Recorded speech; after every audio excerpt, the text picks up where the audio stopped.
Kasi po, matagal ko na sinasabi, itong isa, sinabi niya, hindi tama. Sabi naman nung isa, tama.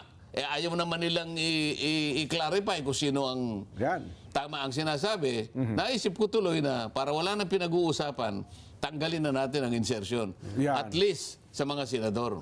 Dapat nga bang alisin na ang insertion, amendments, o ano man ang tawag nila dyan, sa atin pong pambansang budget? Yan. Kasi meron hong mga governor, mayors, LGUs na wala namang kayo kausap doon sa national government, hindi sila nakakalapit. Hindi napapasok yung proyekto po nila sa lokalidad. Ay, nakita ko yung sinasabi mo, naintindihan kita. Maring manlumo sila dyan, maring malungkot sila. Ano pong gagawin ko? Meron pong isa sa amin na nagsabi,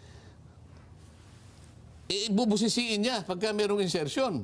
Ibig sabihin, merong isa sa amin, ayaw pumayag. Kaya ko lang naisip ito, para hindi po kami nag-aaway-away, may pinanggalingan po yung aking proposal. Tama, Kasi po, matagal ko na sinasabi, itong isa, sinabi niya, hindi tama. Sabi naman nung isa, tama. Ayaw naman nilang i-clarify kung sino ang tama ang sinasabi. Naisip ko tuloy na para wala nang pinag-uusapan, tanggalin na natin ang insertion. At least sa mga senador. At hintayin natin kung sino yung papayag at hindi papayag. Yan, yung ating mga kasamang reporter dyan sa Senado, yung Senate reporters, Mayan Corbera. So, yan ang istorya natin siguro malaki ngayon. Ano?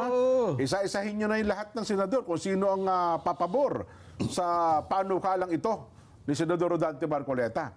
At isangkot naman natin, Sen, ang ating mga kababayan ngayon. Doon sa sinabi nun yan. Akala ko, wala na naman Vox Populi. Alam mo ako, pagka walang Vox Populi, nalulungkot ako eh. Ito po, magsasalusaluhan natin ito. Ang atin hong magiging Vox Populi, dapat nga bang alisin na ang insertion, amendments, o ano man ang tawag nila dyan, sa atin pong pambansang budget? Yan.